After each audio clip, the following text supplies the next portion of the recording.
Hey guys, tonight we are going on a journey. Not through time exactly, but deep into the misty, green highlands of Southeast Asia, to a place where culture, beauty, and burden are woven into a single, gleaming artifact worn upon the body. We're heading to a place where tradition is worn, quite literally, as a heavy, golden adornment. And just a heads up, the air is going to be thick enough to chew, and the paths are less path and more a vague suggestion of betrayal. So, if this were real, your pristine sneakers probably wouldn't make it past the first hour. So before you get comfortable, take a moment to like the video and subscribe, but only if you genuinely enjoy what I do here. And while you're at it, I'd love to know where you're listening from tonight. Drop your city and the time in the comments below. It's always kind of magical to think about us all, scattered across the globe, sharing this quiet moment. Now, dim the lights, maybe turn on a fan for that soft background hum, and let's ease into tonight's journey together. Imagine the air. It's the first thing you notice. It's warm, heavy with a humidity, but feels like a soft, damp blanket draped over your skin. You can smell it to a rich, loamy scent of wet earth, decaying leaves, and the sweet perfume of some unseen, night-blooming flower. You've been traveling for hours, first in a rattling, old bus that groaned up winding mountain roads, and now on foot, following a local guide whose bare feet seemed to find purchase on the slippery mud path with an ease you can only envy. The jungle around you is a symphony of unseen life. The constant high-pitched hum of cicadas is the baseline, layered with the chirps of 1,000 insects and the occasional hoot of a distant bird. Bamboo groves, impossibly tall, creak and knock together in the gentle breeze like a giant, wooden wind chime. You push aside a broad, waxy leaf, its surface beaded with moisture, and for a moment, the canopy of trees opens up. Ahead, nestled in a small clearing is the village. It's not grand. There are no stone walls or towering structures, just a cluster of simple, dark wood houses built on stilts. Their thatched roofs are deep, earthy brown.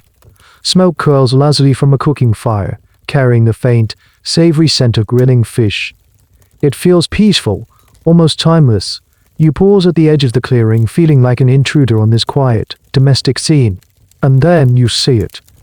It's not a person you notice first, not a face or a figure. It's a flicker of light, a flash of gold catching the last rays of the afternoon sun as it filters through the dense leaves. Your eyes follow the gleam. It comes from a woman standing by the steps of her home. She's stirring something in a large pot, her movements slow and deliberate.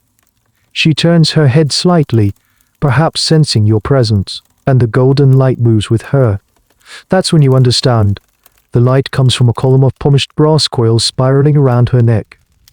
It isn't jewelry in the way you know it, a simple necklace or a delicate chain. This is a solid, gleaming pillar of metal. It rises from her collarbones, seemingly pushing her shoulders down, and extends all the way to the base of her chin, forcing her head into a posture of permanent, regal grace. Her chin is held high, not out of arrogance, but by necessity. The coils of brass seem to float, a single heavy, yet somehow elegant piece. You're looking at a woman of the Kayan Lahwi people, or Karenni. You, like most outsiders, probably know them by their more sensationalized names, the long-necked tribe order of women. But standing here, at the quiet edge of their world, those names feel crude and simplistic. What you see is not a sideshow curiosity, it's a woman living her life, adorned in a way that is profoundly tied to her identity. The sheer weight and presence of the rings are mesmerizing. How many are there? How much do they weigh? How does it feel? The questions flood your mind. The stories you've heard about why they wear them start to surface. The most common one, often told to tourists, is that the rings were originally a defense, meant to protect the women's throats from tiger attacks in the jungle.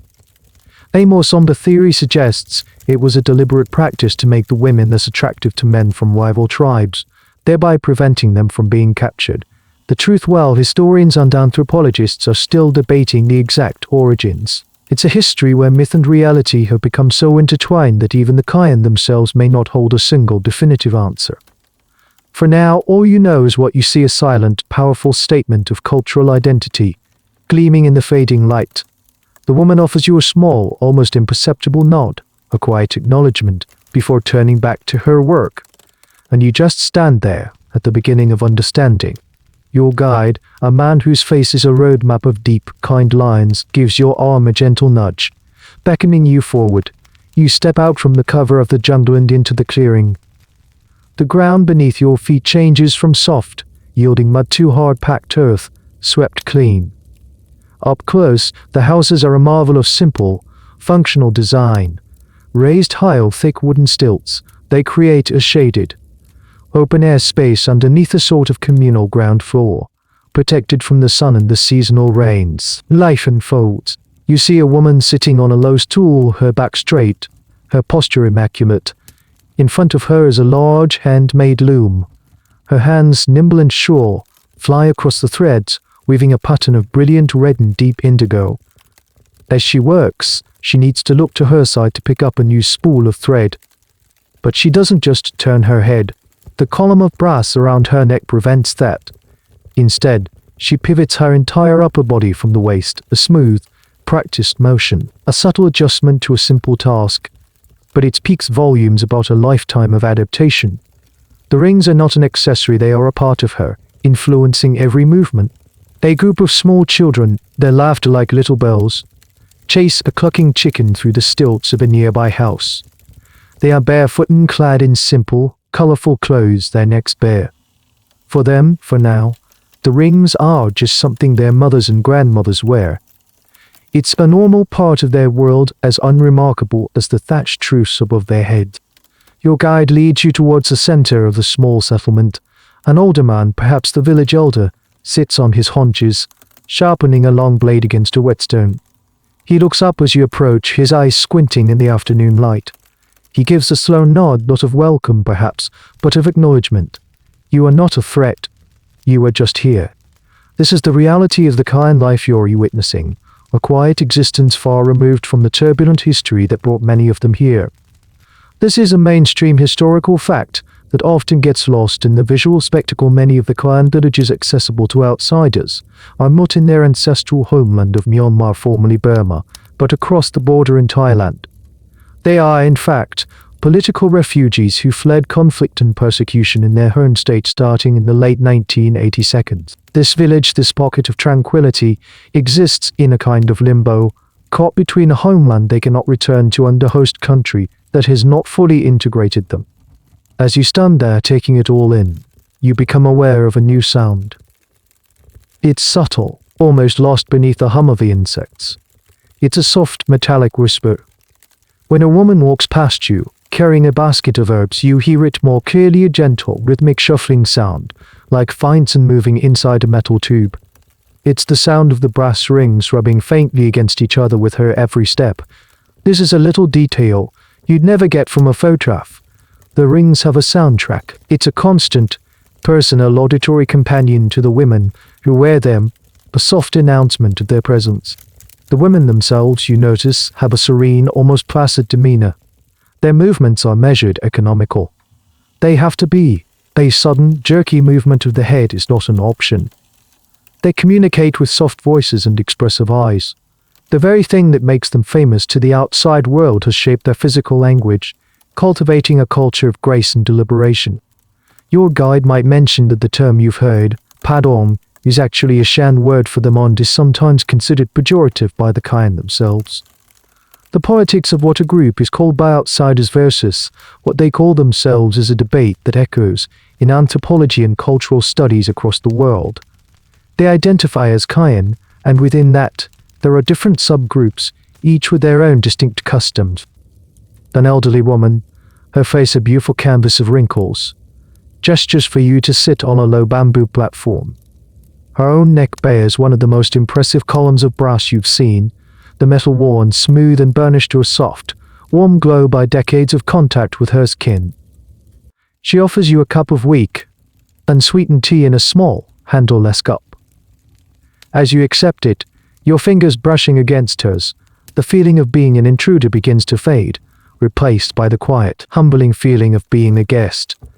The warmth of the cup seeps into your hands, and for a moment, you just sit, listen, and watch the quiet rhythm of the village unfold around you. The old woman who offered you tea, the one with the ancient, knowing eyes, begins to speak. Her voice is soft, raspy, like dry leaves skittering across stone. Your guide translates, his words a bridge between your world and hers. She isn't talking about tigers or rival tribes. She's telling you a story far older, a story of creation. In the beginning, she says, the world was a vast, formless place. Then came the great dragon, a creature of immense power and beauty. This dragon mother, in her wisdom, laid 3 eggs. From the first egg hatched the Pole people, from the second, the Karenni people, their ancestors. But it was the 3rd egg, she says, that was the most special. From it hatched the Kayan. You are sitting among the descendants of a mythical dragon mother. As she speaks, she gestures towards the rings around her own neck. Your guide explains that, according to this origin myth, the rings are worn in her honor. They are meant to emulate the long, elegant, ringed neck of their great creator. It's a powerful act of remembrance, a way of carrying their entire cosmology on their own bodies. It transforms the brass coils from a mere cultural artifact into a sacred symbol, a constant, physical tribute to their divine lineage. This is their core identity, a declaration to the world we are the children of the dragon. Of course, like all great foundation myths, its details are fluid. Anthropologists and historians point out that such stories often evolve as a way for a culture to explain and legitimize its most distinctive practices. The debate isn't whether the story is true in a literal sense, but what its persistence tells us about the Kayan worldview. The fact that this creation story is the one that endures, the one told by the matriarchs, suggests that identity and beauty, not just defense, are at the heart of the tradition. Looking around the village now, you see it differently. The women with their golden necks are not just women. They are living effigies of a dragon, carrying the weight of their origin story with every step. The polished brass gleams like mythical scales in the dappled sunlight. Then the old woman shares a lesser-known, almost whimsical detail from their folklore. She explains that the brass itself, the metal from which the rings are made, is believed to hold special properties. They believe it has a cooling effect. In the sweltering heat of the jungle, they say, the thick metal actually helps to draw heat away from the skin, providing a small, constant measure of relief. You look at the heavy, solid rings and try to imagine them as a cooling system, a massive metal collar in a hot climate. But this belief speaks to a deep, intimate relationship with the object. It's not just a burden, it's a functional, even helpful, part of their daily life. This isn't something a scientific thermometer would likely confirm, but it's a truth felt and passed down through generations. The elder continues her story, her hands now resting on her knees. She talks about the importance of the full moon. Many of their most important rituals and decisions are tied to the lunar cycle. The planting of crops, the blessings of a new home. And most importantly, the ceremonies involving the rings are often timed to coincide with the brightest nights. The moon to them is a silent, powerful observer, its light imbuing their actions with significance. You begin to understand that this practice isn't rooted in a single, simple explanation. It's a tapestry woven from many threads: myth, tradition, aesthetics, and a deep-seated sense of belonging. The dragon story provides the epic, divine framework. The tiger story, whether true or not, adds a layer of practical survivalism. The desire for a unique form of beauty provides the aesthetic drive. All of these narratives coexist, none necessarily cancelling the others out. You ask your guide quietly, if everyone believes the dragon story literally. He smiles faintly. He says it's like asking someone if they literally believe a story from their own holy book. Some do with every fiber of their being. For others, it's a revered story that contains a deeper truth about who they are and where they come from. The literalness of it is less important than the identity it provides. The old woman finishes her tea, placing the small cup down with a soft click. She looks at you, her gaze direct and steady. She has shared a piece of her soul, the story that gives meaning to the 20+ pounds of metal she carries. In her eyes, you see not the weight of the brass, but the power of the story behind it. The story, you realize, is what makes the burden bearable. It's what transforms a cage of metal into a crown. Your guide leans in and whispers that you are about to witness something incredibly rare, a moment that few outsiders ever get to see. My family at the far end of the village is preparing for a Jin HTO, the first neck ring ceremony for their young daughter.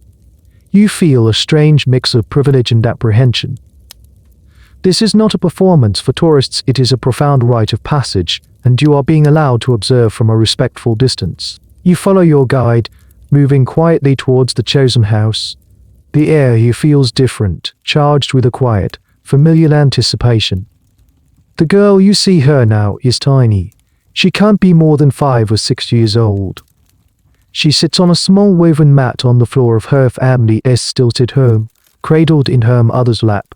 She's wearing a brightly colored smock. Her small, dark eyes wide and curious, not fearful. For her, this day has been spoken of her entire life. It's her turn to become a Kayan woman in the way she has always seen. The key figure in this ceremony is not a village elder or a shaman in the traditional sense, but a woman known as the ring mistress or ritual specialist. She is an older woman, respected for her deep knowledge of the traditions. Her hands are steady, her movements practiced. She is the keeper of the process. In front of her lies a coil of brass, about the thickness of your little finger, gleaming under the light filtering through the bamboo walls. It has been polished for days, and some say it's blessed with prayers and offerings. The ceremony begins not with the ring, but with a gentle, loving preparation. The girl's mother and the ring mistress massage her neck and shoulders with a homemade balm, a mixture of herbs and beeswax. The scent is pungent and vaguely medicinal. The massage is slow and rhythmic, intended to relax the muscles and prepare the skin. The mother murmurs softly to her daughter, her voice a low, reassuring hum. This is a key point often misunderstood. The first ring is not a single, solid piece that clamps on. It's a long, flexible coil, which has been softened slightly by being warmed over a fire, and begins the painstaking process. Starting at the back of the neck, she carefully winds the brass around the girl's throat. It's a slow, meticulous process. One loop, then another, then another, then another. The girl sits impossibly still, her head held steady by her mother. Each rotation adds another layer of gold, another whisper of weight. You watch, holding your breath. It looks uncomfortable, restrictive. The first few loops are fitted just below the chin and then spiral downwards, resting on the shoulders. The initial set for a young girl is usually a single coil that gives the appearance of several rings, weighing perhaps a couple of pounds. This is not the towering column you see on the older women. It's the first small step on a lifelong journey. As the last loop is tucked into place, the ring mistress gently taps it, ensuring it's secure. The girl, for the first time, moves her head slightly. You see the slight restriction, the new consciousness of the object now fused to her identity. Her mother strokes her hair, a look of profound pride on her face. This is a moment of celebration. It marks her daughter's official entry into the community, a visible confirmation of her Kayan heritage. Now for a little known and somewhat surprising detail about this first ceremony.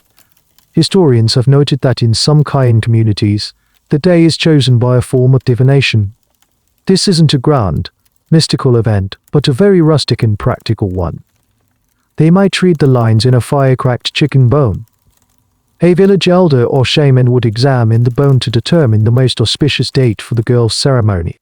The idea that such a life-altering decision is guided by the humble chicken bone is a fascinating glimpse into their syncretic belief system, where animist traditions blend seamlessly with their broader cultural practices. The academic world, naturally, has its own debates on this. Some ethnograpers argue the primary purpose of the early start, at age 5 or 6, is purely physiological. It's a time when a child's bones are most malleable, allowing the clavicle and rib cage to be reshaped more easily by the gentle, continuous pressure of the rings. Others argue for a primarily psychosocial reason, introducing the rings of life without them, making the adaptation natural and complete, embedding the practice at the deepest level of their being. It's likely a combination of both, a perfect storm of physical practicality and cultural conditioning. The ceremony concludes with a small, shared meal. The girl, now adorned with her first gleam of gold, is given a special sweet rice cake. She eats it carefully, her chin held high over her new car. She looks around at her mother, her aunt, her grandmother on columns of brass, and for the first time, she is truly one of them. She is truly one of them. A small smile plays on her lips. She has received not a burden but a birthright. The ring mistress, seeing your captivated gaze, gestures for you to come closer. She has a spare coil in her hands, one not yet blessed or prepared for a ceremony. With a nod from your guide, she offers it to you. You reach out and take it. The first thing that hits you is the surprise of its weight. It's far heavier than you imagined. This is not hollow, costume jewelry metal. It is solid, dense brass. You hold just a small section, maybe a foot of the coiled rod, and it has a significant, satisfying heft in your palm. Now you look at the women around you, the ones with 20, 25, or even more rings spiraling up their necks, and you try to do the math. The typical set of neck rings worn by an adult woman can weigh up to 25 pounds, or about 11 kilograms. To put that in perspective, that's the weight of a large sack of potatoes, a car tire, or two domestic cats. Now, imagine carrying that weight, not in your arms or on your back, but suspended from your shoulders, pressing down, day in and day out, for your entire life. From the moment you wake to the moment you sleep, it's a constant, physical presence that never leaves. You run your thumb over the surface of the coil in your hand.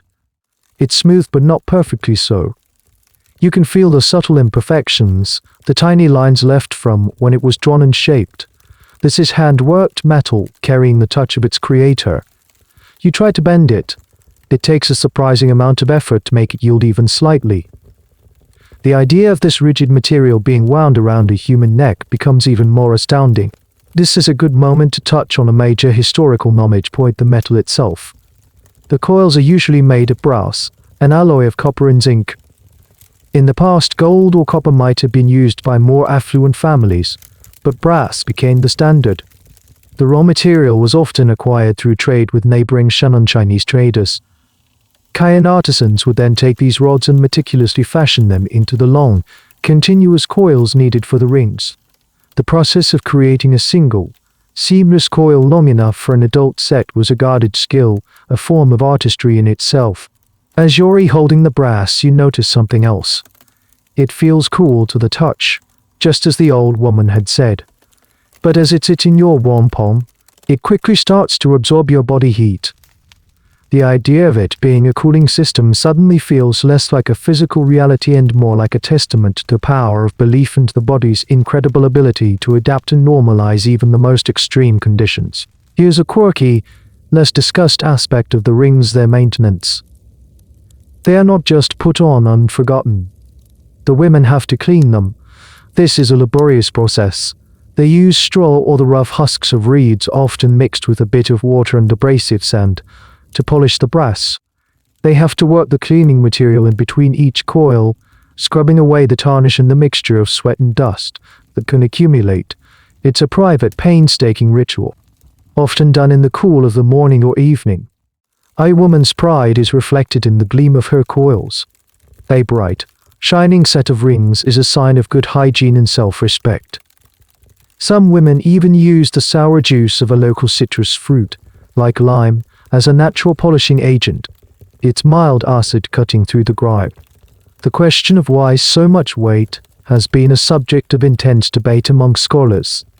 One theory posits that the weight and value of the brass coils were a display of family wealth. In a society with no concept of banking, a woman's neck rings were a form of mobile treasury, a walking statement of her family's social and economic standing. The more rings, the more prosperous the family. Another theory links back to the attractiveness idea, but with a twist. It wasn't about being unattractive to others, but about achieving a specific, culturally defined ideal of beauty. In the Kayan aesthetic, the long neck created by the rings was the pinnacle of female elegance, and the weight was simply the necessary price for that beauty. The real reason is likely a complex interplay of all these factors: wealth, status and aesthetics, all bound together in a column of gold. You hand the coil back to the ring mistress, your hand feeling strangely light without it. You look again at the 5-year-old girl, now walking carefully around the room, getting used to the feel of her new, small coil. She is at the very beginning of this journey of weight. The few pounds she wears today will be added to ring by ring, year by year, until she carries the full weight of her culture around her neck. It's a weight of metal, yes, but also a weight of history, myth, and identity. And from this moment on, it is a weight she will never be without. As you continue to observe the women in the village, your mind keeps circling back to the same thought.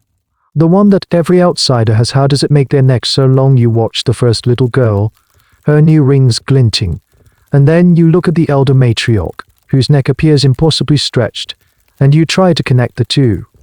The visual effect is undeniable. They look, for all the world, like human giraffes.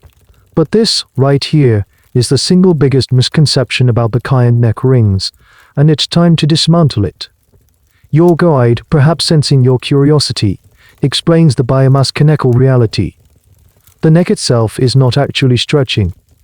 The human spine, specifically the 7 cervical vertebrae that make up your neck, cannot be elongated to such a degree. To do so would cause. The neck has a fixed structure. So what are you actually seeing? The magic, or rather the illusion, is not happening in the neck but much lower down. The continuous, immense weight of the brass coils. Remember that 25-pound figure presses down on the collarbones, the clavicles, and the upper ribs. Over years and years, starting from that malleable age of 5 or 6, this pressure deforms the skeleton. The clavicles are pushed downwards, sometimes to an angle of 45 degrees from their normal position. The entire rib cage is compressed and tilted downwards. Your guide might sketch a simple diagram in the dirt with a stick. He draws a normal human torso, with the collarbones sitting horizontally at the top of the chest, supporting the shoulders. Then he draws another torso, this one showing the effect of the rings. The collarbones are bent sharply downwards, and the upper part of the ribcage is squashed, creating a deep cavity where the neck meets the chest. What you are perceiving as a long neck is, in fact, the illusion created by a deformed upper torso. The distance from the base of the chin to the top of the shoulders has increased dramatically, but it's because the shoulders have been pushed down, not because the neck has been stretched up. It's a powerful optical illusion, a piece of unintentional anatomical theater. This is the core physiological fact that underpins the entire tradition. The women themselves are, of course, intimately aware of this. They may not use the terms clavicle or rib cage, but they know the rings reshape their bodies. It's a lived reality. It's a lived to a rather strange and little-known consequence, a change in their voice. Because the rib cage is compressed, the diaphragm's movement and overall lung capacity can be slightly diminished. This can result in a voice that is softer, more high-pitched, and less resonant than it would be otherwise. Gentle quality of their speech is not just a cultural mannerism, it's partially a result of the physical changes their bodies have undergone. The rings don't just change how they look, they change how they sound. This revelation shifts your perspective entirely. You look at the serene woman weaving at her loom. The graceful line of her neck is not a sign of elongation but of compression. The beauty you see is the result of a slow, lifelong process of skeletal modification. It is, in the starkest terms, a form of culturally sanctioned body modification that results in a permanent deformity. Naturally, the ethical and medical implications of this are a source of ongoing discussion, particularly among Western observers and medical professionals. Is it a beautiful cultural practice to be respected, or is it a harmful tradition that should be discouraged? The debate is fraught with the complexities of cultural relativism versus universal human rights. There's no easy answer, and imposing an outside judgment feels deeply problematic for the Kayan women who choose to wear them. It's not a deformity in the negative sense, it's the physical manifestation of their identity and a hallmark of beauty.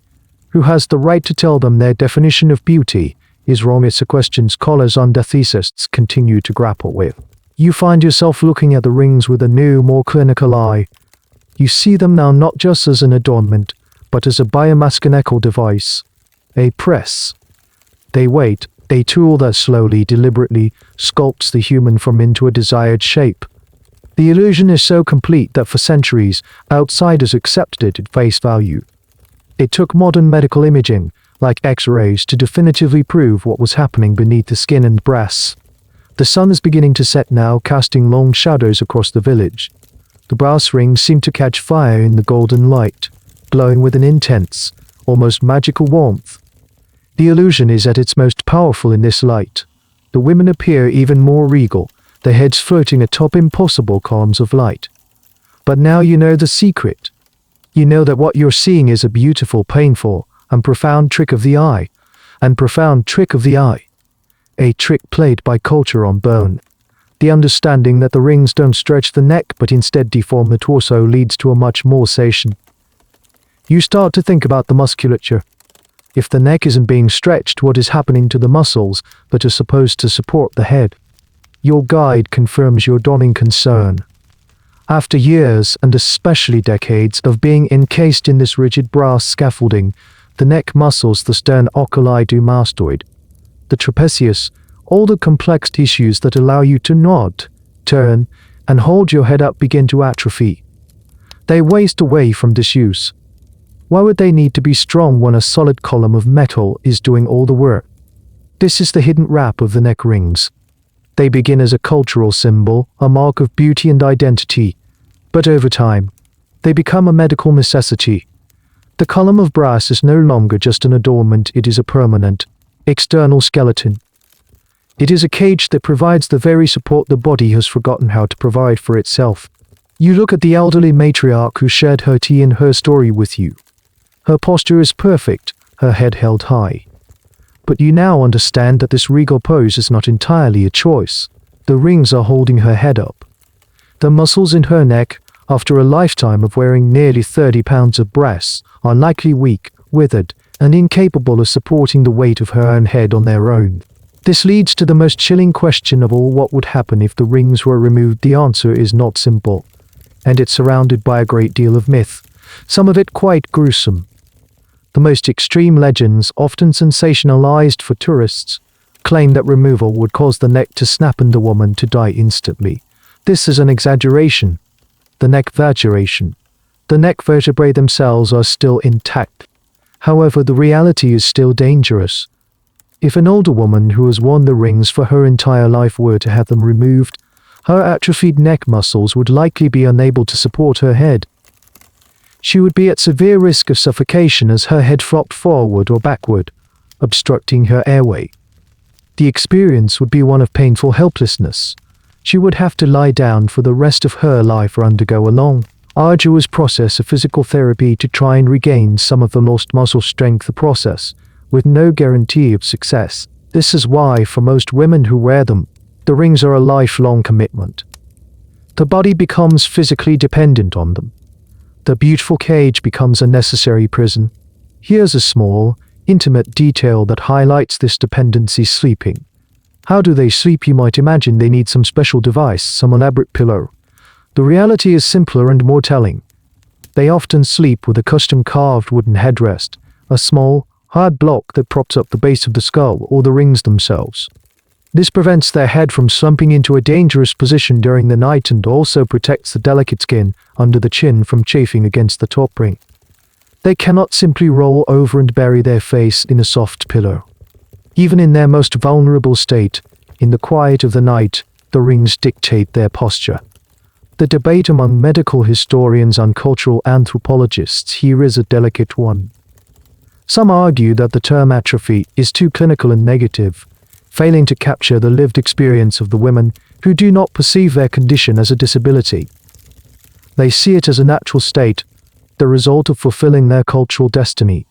Others insist that from a purely medical standpoint, it is a clear case of itogrotenic injury, a health problem caused by a cultural practice. This tension between cultural perspective and medical diagnosis is a recurring theme in the study of body modification worldwide. You watch as a mother adjusts the small coil on her daughter. The girl squirms a little, not in pain, but in the way any child does when they are being fussed over. For her, the rings are still new, her muscles still strong. The dependence has not yet set in, but the process has begun. The cage is being built, ring by ring, year by year. It is a cage forged from love, tradition, and identity. A cage that will eventually become an inseparable part of her, holding her up, but also holding her captive. You see a woman stumble slightly on an uneven patch of ground. She doesn't flail her arms or jerk her head back as you might. Instead, her whole body tenses, her hands instinctively going to the base of the rings, steadying the weight. It's a fleeting, subconscious gesture, but it reveals everything. It's the gesture of someone carrying something precious and perilous. A gesture that acknowledges, in a single silent permanent fusion of her body in this beautiful, burdensome cage. Your focus narrows, tuning out the grand ideas of culture and anatomy, and you start to wonder about the small things, the tiny, mundane, everyday realities of life inside that metal column. How do you swallow? How do you laugh? How do you swallow? How do you turn to whisper something to the person next to you? You watch a group of women sharing a meal. They sit on a mat, eating rice and vegetables from a communal bowl. They eat with a unique, deliberate grace. To bring food to their mouths, they use their hands or a spoon, but they lift it high, tilting their heads back just slightly to get the food over the top edge of the rings. It's a small, practiced motion, almost imperceptible unless you're looking for it. Then you see one of them drink. She lifts a cup of water, and again, she has to tilt her head back at a sharp angle, pouring the liquid into her mouth. The simple act of quenching her thirst is a negotiation with the brass that encases her. There can be no casual sipping. Every gulp is a conscious act. This brings up a little-known medical side effect that some Kayan women experience. The constant pressure of the top ring against the underside of the jaw and the forced posture can, in some cases, affect their dentition over time. The angle of the lower jaw can be subtly altered, leading to issues with their bite or uneven wear on their teeth. It's one of the many silent, invisible costs of the tradition, a detail rarely mentioned in the tourist brochures. Then there's the matter of voice and communication. You've already noted the softer, higher-pitched vocal tone that can result from the compressed rib cage. But now you notice something else. When one woman wants to get the attention of another who is sitting beside her, she doesn't just turn her head and whisper. That's physically impossible. Instead, she gently taps the other woman's arm or leg. Or, she calls her name, her voice carrying across the small space. Their entire field of vision is oriented forward, to see what is beside them. They must pivot their entire torso. This creates a more formal, almost stately, mode of interaction. Conversations are held face to face, or with a deliberate, full body turn. There is no such thing as a furtive, sideways glance. This physical limitation fosters a culture of directness. When a Kayan woman looks at you, she looks at you. Her entire body is oriented towards you, her gaze steady and unbroken because it has to be. You try to imagine it for yourself. Sit perfectly still and try not to move your neck at all. Now imagine a fly landing on your shoulder. You can't shrug it off easily. You'd have to use your hand to brush it away. You start to appreciate the 1,000 tiny frustrations and adaptations that must make up their daily life. What about an itch on the back of your neck? Under the coils, how do they deal with the simple, maddening discomforts that you take for granted? They use thin, specially shaped scissors of bamboo or metal, sliding them down between the coils and their skin to scratch an unreachable spot. The very act of breathing must feel different. Take a deep breath now. Feel your chest and shoulders rise. For them, that upward motion is constrained, the weight on their claim more diaphragmatic, deeper in the belly. Some researchers have debated whether this has long-term impacts on their cardiovascular health, but the evidence is inconclusive. The Kayan are, by and large, a hardy people, and their bodies have adapted in ways that are difficult for outsiders to fully comprehend. The is it harmful debate rages on in academic circles, with some studies pointing to potential health risks, while others emphasize the body's remarkable plasticity and the lack of overt, widespread medical complaints from the women themselves. You see a mother comforting her crying child. She cannot bend her neck to nuzzle him or press her cheek against his. Instead, she lifts him up, her arms strong, and holds him close to her chest, right below the gleaming rings. She murmurs to him, her voice a soft, breathy song. The comfort she offers is not through the intimate neck-to-cheek contact you might expect, but through the strength of her arms, the steadiness of her torso, and the love in her eyes. She has developed a different physical language of affection, one dictated by the unyielding brass she wears. Life under the rings is a life of constant, subtle negotiation. It is a world without casual glances, without deep chest-heaving sighs, without the simple pleasure of burying your face in a pillow. Every movement, from eating to sleeping to comforting a child, is filtered through the reality of the metal. It has shaped not only their skeletons and their muscles, but the very way they move through the world, the way they interact with each other, and the way they experience their own bodies. The whispers beneath the brass are not just sounds, they are the unheard stories of a million tiny adaptations. Your gaze drifts from the women to the rings themselves, and a new question forms in your mind. Where does all this brass come from, these odd machine-made, mass-produced items? Each coil is a piece of craftsmanship, and behind every set of rings there is a craftsman. Your guide leads you to a small, open-sided hut, set slightly apart from the main cluster of homes. This is the workshop. The air he smells different, sharper, with the metallic tang of heated brass and the faint, acrid scent of charcoal smoke. Inside, a man sits on a low stool, hunched over a small anvil. He is not a Kayan man, he is Shan, from a neighboring ethnic group known for their metalworking skills. Historically, and even today, the creation of the coils is often a specialized trade practiced by men, sometimes from outside the Kayan community.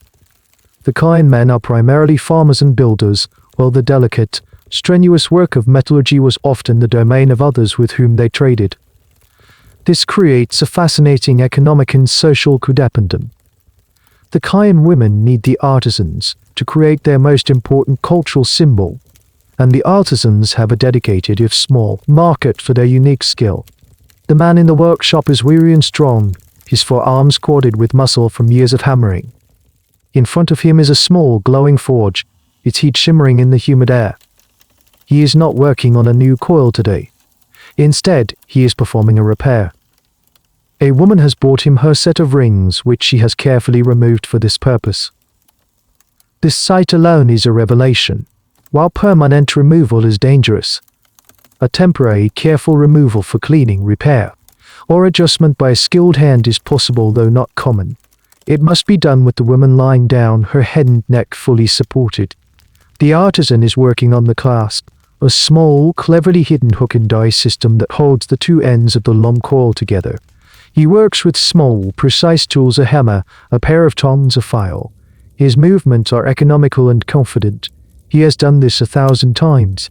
You notice the raw material nearby, long, straight rods of brass, about the thickness of a finger.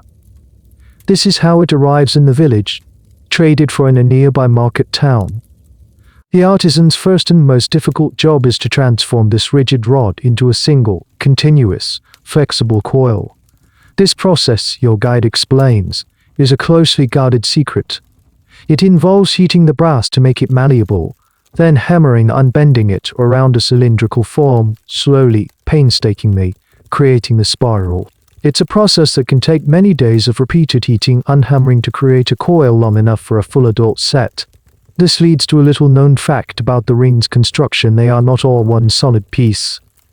A full adult set is often composed of 2 or 3 separate coils. The main, largest coil covers the primary length of the neck.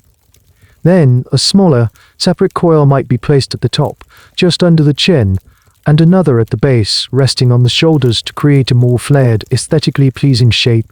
You look closely at the women now, and you can sometimes spot the subtle separation between the coils, a fine line that betrays their composite nature.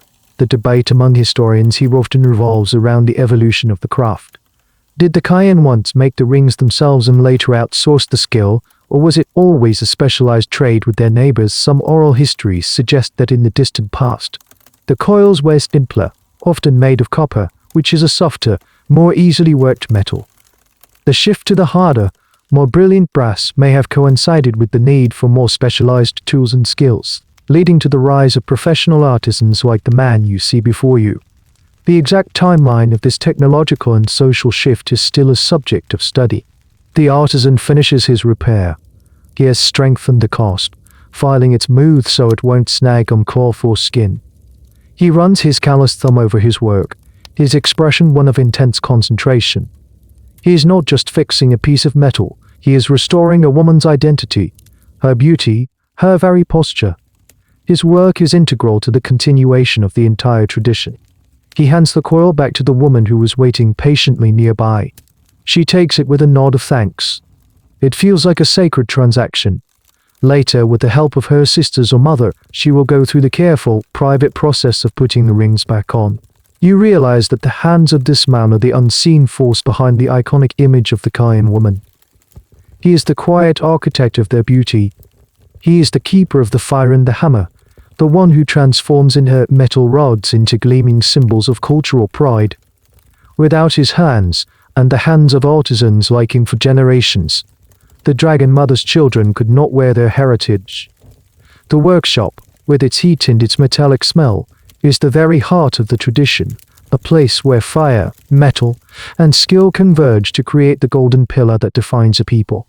As the day cools into evening, you find yourself sitting again with the old matriarch. The cooking fires are lit, and the smell of rice and spices fills the air. It's a time for stories.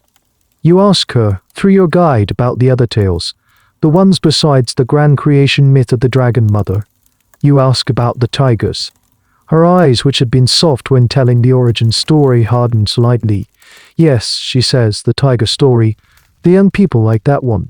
It is a story of fear.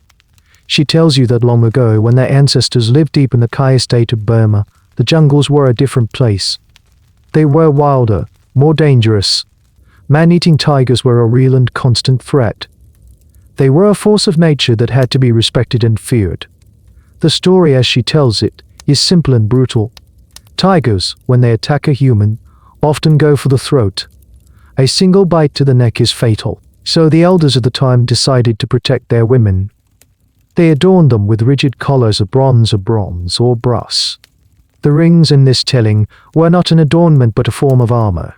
A tiger, leaping from the shadows, would find its teeth met with unyielding metal instead of soft flesh. The rings were a life-saving defense, a practical solution to a deadly problem. This narrative, your guide points out, is the one most frequently told to tourists and outsiders. It's easy to understand, it's dramatic, and it has a clear, logical function. It paints the Kayan as resourceful survivors, cleverly adapting to their harsh environment. But then the matriarch adds a crucial, often omitted detail. She leans forward, her voice dropping to a conspiratorial whisper. If the rings were for the tigers, she asks, her eyes twinkling, why did the men not wear them? It's a simple, devastatingly logical question. The men were also in the jungle. They were the hunters, the farmers, the ones clearing the land. Surely they were at equal, if not greater, risk of a tiger attack. Yet, there is no tradition of Kayan men wearing neck rings. This glaring inconsistency is why most anthropologists and historians are highly skeptical of the tiger defense theory as the primary origin of the practice. The debate in the academic world is quite lively on this point. Some scholars argue that the tiger story might not be the origin, but a later justification, a post hoc rationalization. Perhaps the practice started for aesthetic or spiritual reasons, and the practical tiger defense story was invented later to explain it to outsiders or even to themselves, especially as the original reasons faded from memory. Others suggest there might be a grain of truth to it, that perhaps it was one of several factors that contributed to the tradition's beginnings. The why not the men question remains the biggest challenge to the theory.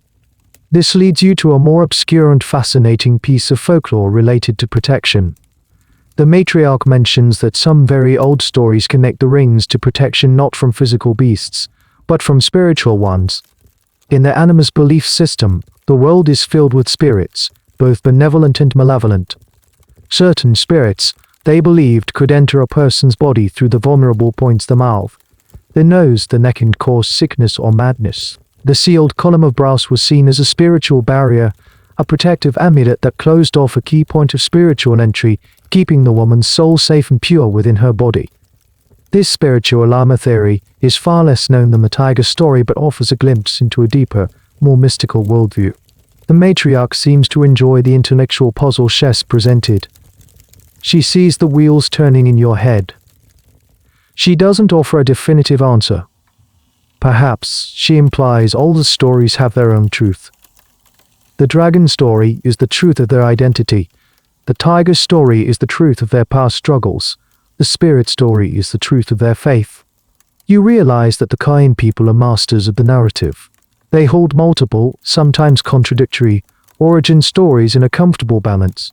They understand that a story's power does not always lie in its literal, historical accuracy, but in the meaning it provides.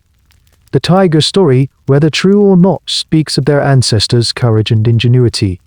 It grounds a practice that might seem purely aesthetic in the gritty reality of survival.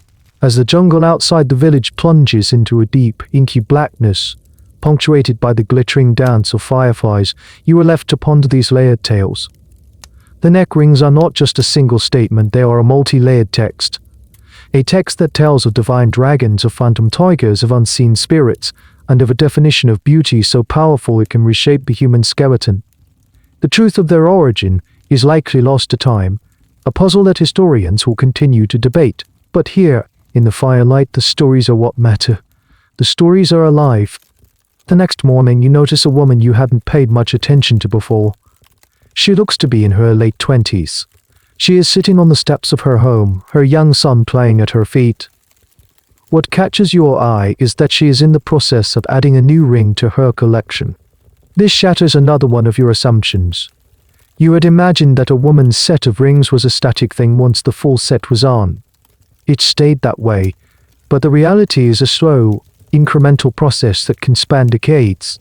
The towering columns of brass you see on the elders were not put on all at once.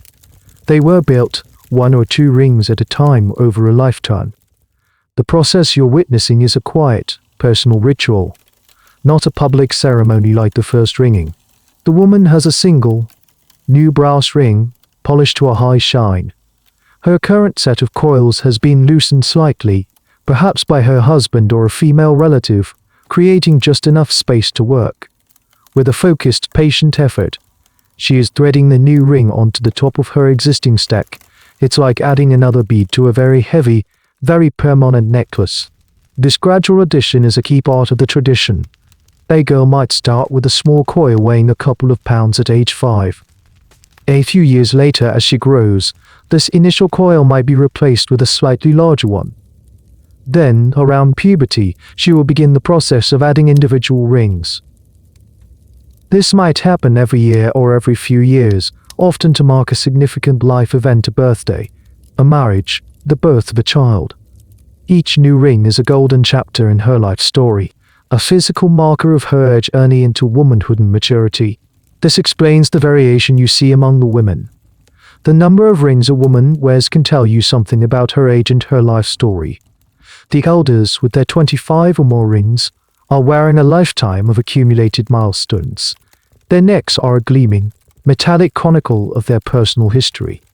This incremental process also has a crucial physiological function. It allows the body to adapt slowly to the increasing weight and pressure.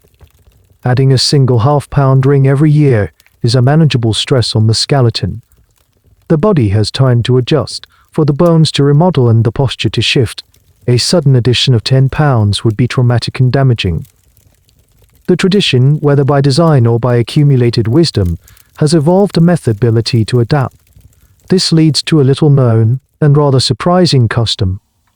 The process of adding a ring is not always about going up. Sometimes, a ring is replaced if a ring becomes damaged, or if the fit is causing undue chafing or discomfort. A woman might go through the difficult process of removing the entire set, replacing the problematic ring, and then restacking the whole column. This is a significant undertaking, requiring assistance and a period of rest, but it shows that the rings are not a fit-and-forget item. They are curated, managed, and maintained throughout a woman's life. It is an active, ongoing relationship. The question of when to add a new ring is, of course, subject to cultural nuances that scholars still puzzle over.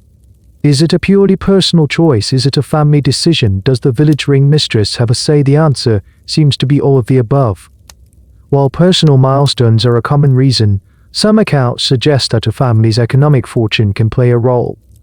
A good harvest might mean the family can afford a new ring for their daughter. The rings become a slow-moving barometer of the family's prosperity, with each new gleam of brass reflecting a season of good fortune. The exact social mechanics that govern this process are complex and not fully understood by outsiders, a subject of ongoing ethnographic study. You watch the woman as she finally coaxes the new ring into place. It sits atop the older ones, its brilliant shine contrasting with the softer, warm glow of the rings beneath it. She runs her finger over it, a small, satisfied smile on her face. She has added another sentence to the story she wears. She then carefully retightens the whole assembly, ensuring it is snug and secure. Her young son, who has been watching her intently, reaches out a small hand and pats the rings. He doesn't pat the new one, he pats the whole column. To him, it is just his mother. It is the warm, solid, gleaming thing that is always there. You look around the village with this new understanding. You are not just seeing women with neck rings. You are seeing living timelines. Each neck is a biography written in brass. The young girls with their small, light coils are the introductory chapters. The young mothers adding a ring now and then are the rising action. And the old matriarchs, their necks encased in the full, heavy, magnificent story, are the revered, completing weight is the weight of accumulating years, of lived experience, of a life unfolding in gleaming, golden spirals. With your new appreciation for the incremental nature of the rings, you start to notice the diversity within the tradition. It's not a one-size-fits-all custom. As you walk through the village, you see that the columns of brass are as individual as the women who wear them. You see the elder matriarch, whose rings from a tall, straight, tightly packed cylinder. Her set is a classic, a testament to a long life lived strictly within the tradition. The brass is worn smooth, its color a deep, warm honey gold from decades of polishing and contact with her skin. Her rings seem to tell a story of consistency and unwavering adherence to the old ways. Then you see a younger woman, perhaps in her 30s. Her rings are just as numerous, but they have a different shape.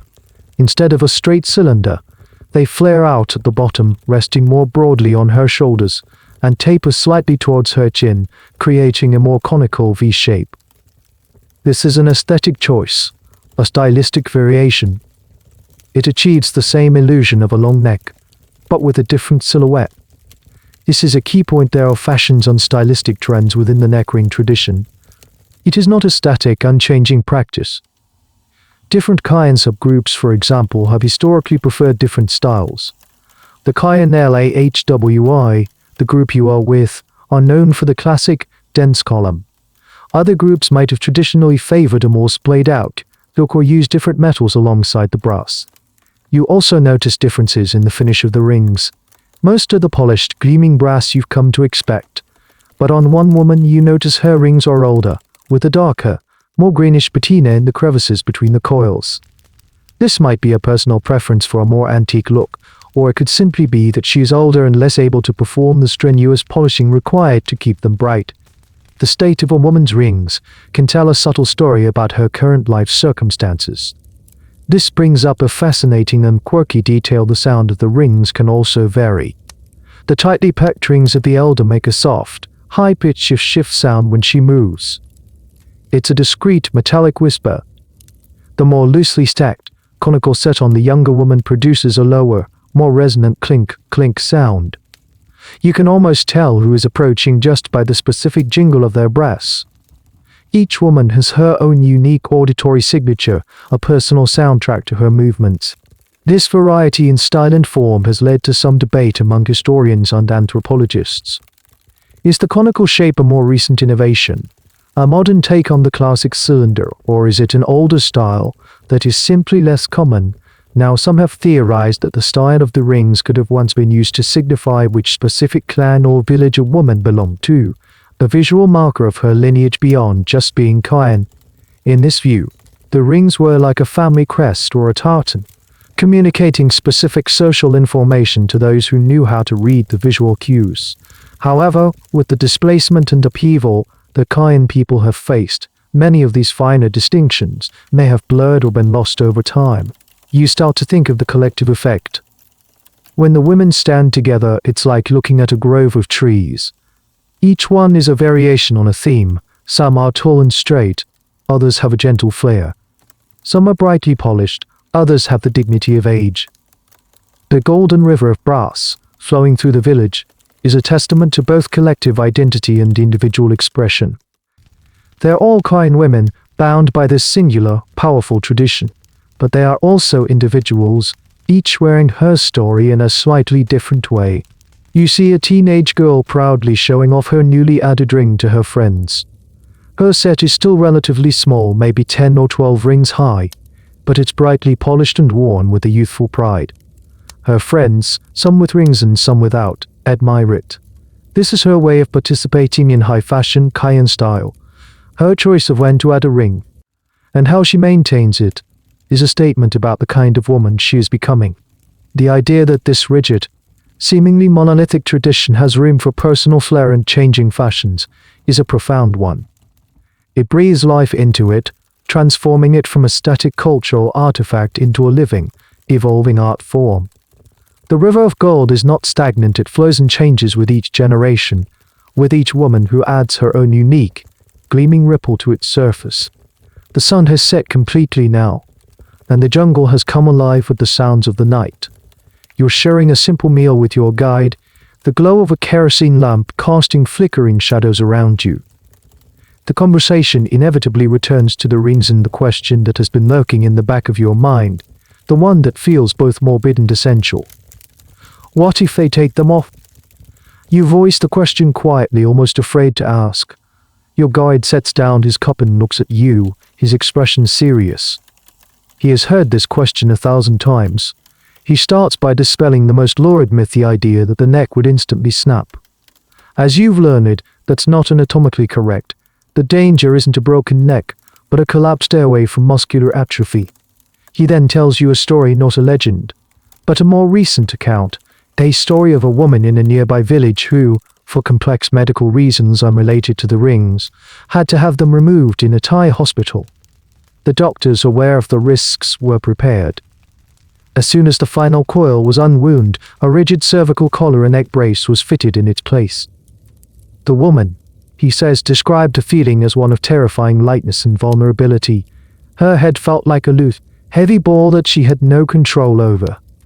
The familiar, reassuring pressure she had felt her entire life was gone, replaced by a profound sense of instability. She spent weeks in the hospital, undergoing intensive physical therapy.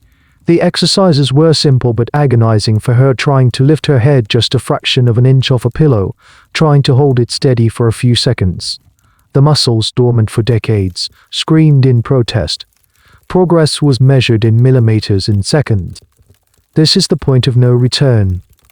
For an adult woman who has worn the rings for her entire life, the decision to remove them is not a casual one. It is a medical procedure with lifelong consequences. It is trading one form of external support for another, at least initially. The brass gauge is replaced by a plastic one. This leads to a little-known and rather poignant detail about the skin beneath the rings. When the coils are removed after decades, the skin underneath is often pale and tender. Having rarely been exposed to sunlight, it can be bruised, indented, and marked with the pattern of the coils. There are often dark, discolored patches where the metal has oxidized against the skin, especially in the crevices. The skin itself tells a story of the pressure and confinement it has endured. It can take months for the skin to recover its normal color and texture. This is where you encounter a significant point of contention and misinformation, even among researchers. Some older, less reliable accounts describe the neck as being a mass of festering sores underneath. This is almost universally considered a gross exaggeration, likely propaganda from colonial-era observers or missionaries who sought to portray the practice as barbaric. While skin irritation and hygiene challenges are real, the women take great care in cleaning their skin in the rings. The idea of it being a scene of constant, hidden decay is largely a myth. The truth of an indentation and discoloration is less sensational but more authentic. The woman in the story, your guide continues, eventually regained enough muscle strength to hold her head up without a brace. But her range of motion was forever limited. Her neck was permanently marked. And, perhaps most profoundly, she felt like she had lost a part of herself. In her community, she was no longer instantly recognizable as a Kayan woman. She felt adrift, caught between her old identity and a new, uncertain one. She had crossed a threshold from which she could never truly go back. Your guide explains that this is why removal is so rare. It's not just the physical danger, it's the cultural and psychological cost. To remove the rings is to remove the most visible symbol of who you are. It's a form of cultural amputation. You look over at the house where the 5-year-old girl received her first coil. She is asleep now, the small single coil of brass a faint gleam in the darkness. She is standing at the very beginning of this path. The path is long, and for now, it seems filled with pride and community. Every ring she adds, every year that passes, her body will rely more and more on the brass. Her muscles will slowly cede their function to the metal. She doesn't know it yet, but with that first celebrated ring, a door has quietly closed behind her. She has stepped onto a road that, for all practical purposes, has no return. The next morning, you visit a small, makeshift school that has been set up in the village. On the wall is a faded, slightly water-stained map of the world. Seeing it there, in this remote jungle clearing, reminds you of the moment this very private culture collided with the relentless, curious gaze of the outside world. Your guide explains that while the Kayan have had contact with neighboring tribes for centuries, their first significant encounters with the Western world began in the late 19th and early 20th centuries, during the period of British colonial rule in Burma. It was then that the first photographs and ethnographic reports of the Giraffe-necked women began to circulate in Europe. Imagine being one of those first British administrators or explorers, hacking your way through the dense Burmese jungle and stumbling upon a village like this. The sight must have been extraordinary, almost unbelievable. In an era obsessed with classifying and cataloguing the world's peoples, the Kayan women were a sensational discovery. They were immediately labeled.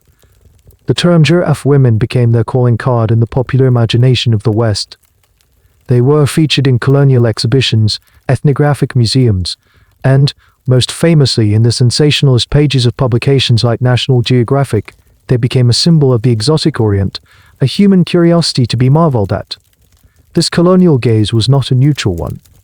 It was a look of power, one that framed the Kayan not as a complex society with their own rich cosmology, but as a primitive, bizarre spectacle.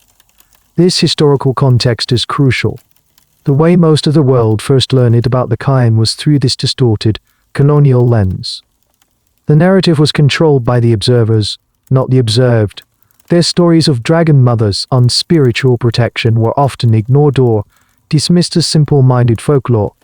Instead, the focus was on the most visually shocking aspect, the rings themselves, and the most dramatic, easily digestible explanations, like the tiger story. This brings us to a strange and lesser-known aspect of their early global fame, the circus. In the 1930s, the famous American circus promoters, the Ringling Brothers and Barnum Bailey, saw the immense potential of the giraffe-necked ladies. They arranged for a group of Kayan women to be brought from Burma to tour with their greatest show on Earth across the United States and Europe. For a few years, these women were circus stars. They were billed alongside sword swallowers and bearded ladies, presented as marvels from a faraway land. Posters depicted them with wildly exaggerated necks, making them look even more inhuman. They were taken out of their quiet village life and thrust into the heart of Western showbiz.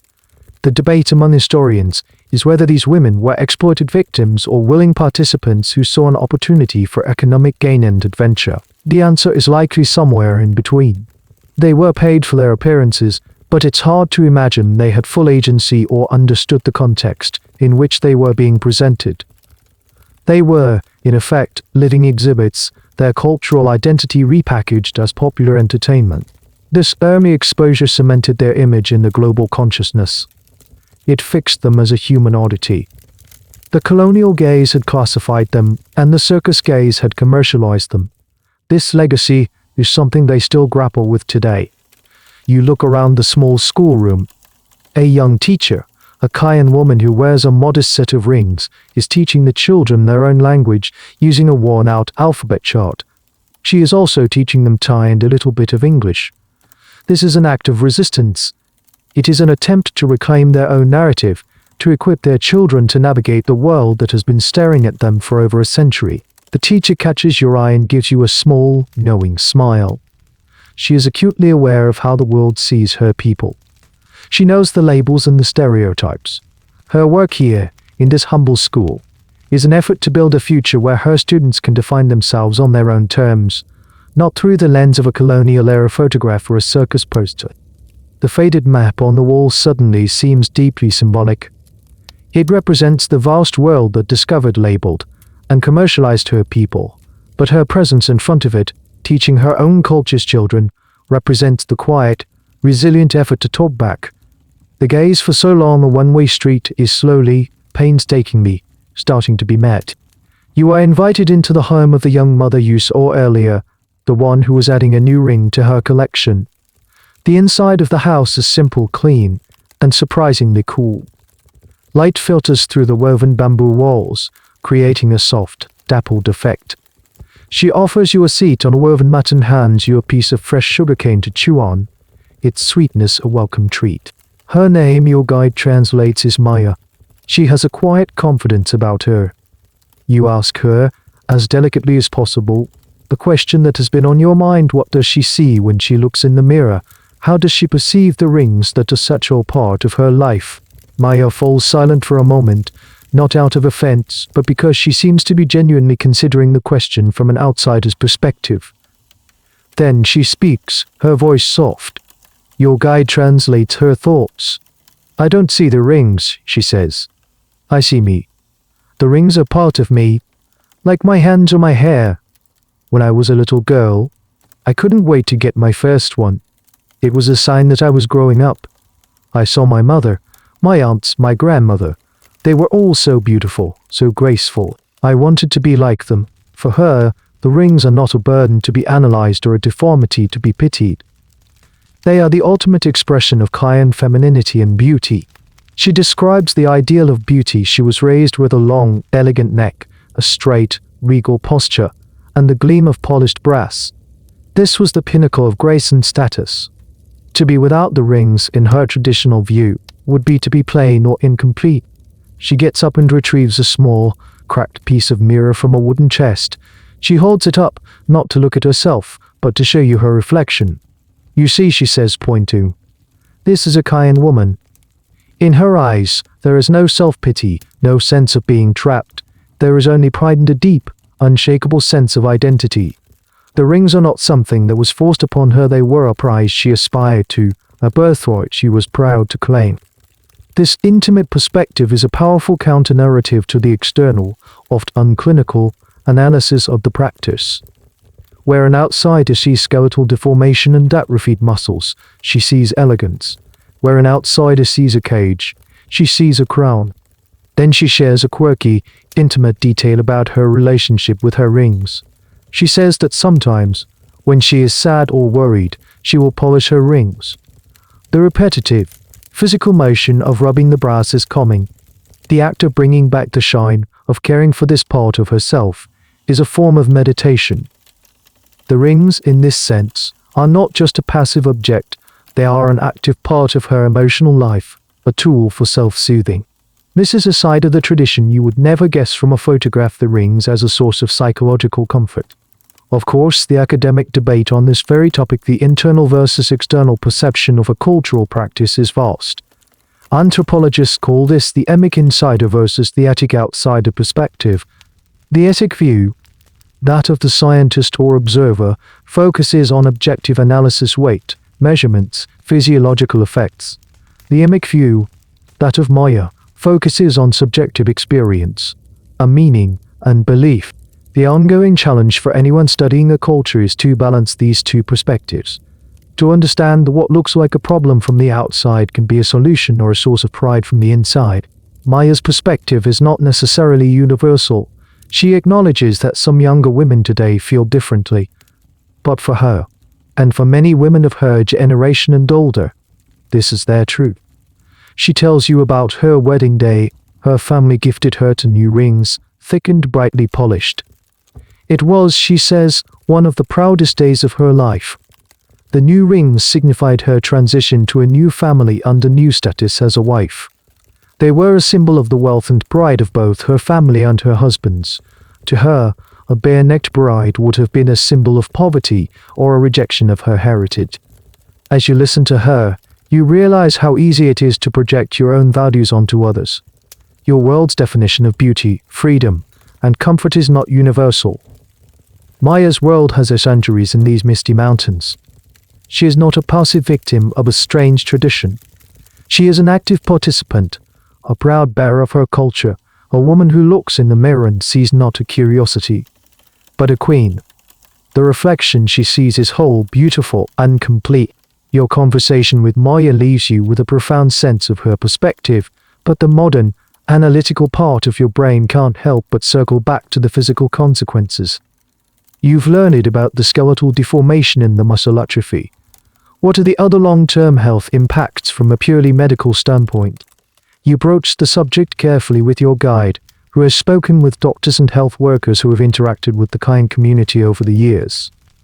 He confirms that while the women are generally healthy and resilient, the practice is not without its medical costs. The most obvious issue, beyond the neck, is dermatological.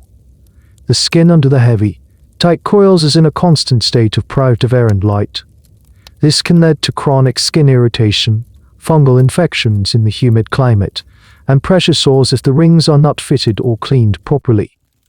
The women are vigilant about hygiene, using herbal powders and meticulous cleaning to prevent this, but it remains a constant battle against the environment created by the rings themselves. Then there are the respiratory effects you touched on earlier.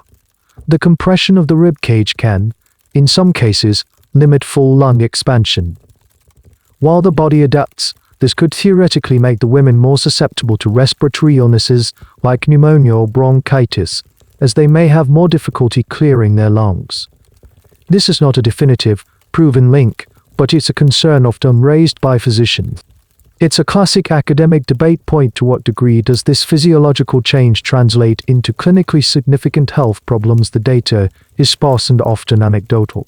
A less obvious and quite fascinating potential side effect is on the circulatory system. The constant pressure on the clavicules, it's directly above the subclavian artery and vein, major blood vessels that supply the arms. Some medical observers have theorized that this could lead to a mild, chronic compression, potentially affecting blood flow. Again, there is no large-scale study to confirm this, but it highlights how the effects of the rings are not just localized to the neck, they can radiate throughout the upper torso. Here's a particularly odd, specific detail that has been reported: difficulty with swallowing solid dry foods. Because of the angle of the head and the pressure on the throat, swallowing something like a piece of dry bread or sticky rice can be challenging. The women learn to adapt by taking smaller bites, chewing more thoroughly, and drinking plenty of water with their adornment, the modification of a basic biological function. They develop a habit of mashing their food more or preferring softer, soup-like dishes. This brings the entire practice into a gray area that pits cultural preservation against modern medical ethics. If a doctor were to see a patient in a Western clinic with a self-inflicted condition causing skeletal deformation, muscle atrophy, and chronic skin irritation, they would be obligated to intervene, to counsel the patient against it. But when that same condition is a cornerstone of a culture's identity and sense of beauty, what is the role of medicine? This is a dilemma faced by healthcare NGOs and government health workers who operate in the regions where the Kayan live. They must navigate a delicate path. They provide care for the complications, treating skin infections, offering respiratory support when needed, but they generally do not, and cannot, actively campaign against the practice itself. To do so would be seen as a profound act of cultural disrespect, destroying the trust necessary to provide any health care at all. Your guide explains that the approach is one of harm reduction. They can't stop the practice, but they can educate the women on the best ways to clean their skin, the signs of a dangerous infection, and the importance of proper fit to avoid pressure sores. They can provide nutritional advice to ensure the women's bones remain as strong as possible under the strain. You see an older woman coughing a deep, rattling cough. Is it just a cold, or is it exacerbated by a lifetime of rib cage compression? It's impossible for you to know. But the question hangs in the air. The price of this unique cultural identity is paid not just in the weight of the brass, but in a series of small, chronic, physiological compromises. It is a debt the body pays over a lifetime, a subtle but constant tax on their health. The beauty is undeniable, but from a cold, clinical perspective, the cost is very real. One afternoon, a large air-conditioned tour bus pulls up at the edge of the village, a cloud of dust billowing in its wake. The quiet, timeless fear of the settlement is instantly shattered. Out pour a stream of tourists, a stark contrast to the rustic environment. They are dressed in bright synthetic fabrics, armed with enormous cameras, clutching bottles of water and fumbling with their phones. The village, which just an hour ago was a living, breathing community, subtly transforms. It becomes a performance space. The women who were previously going about their daily chores now sit by their weaving looms or craft stalls, their postures a little more formal, their smiles a little more fixed. The quiet rhythm of life is replaced by the click and whir of camera shutters. You watch as tourists crowd around a group of women, their long camera lenses zooming in on the brass coils. They don't ask about the weaving or the stories. They just shoot. The women are no longer people, they are subjects. Their necks, their culture, their very identity have become a commodity to be captured and consumed.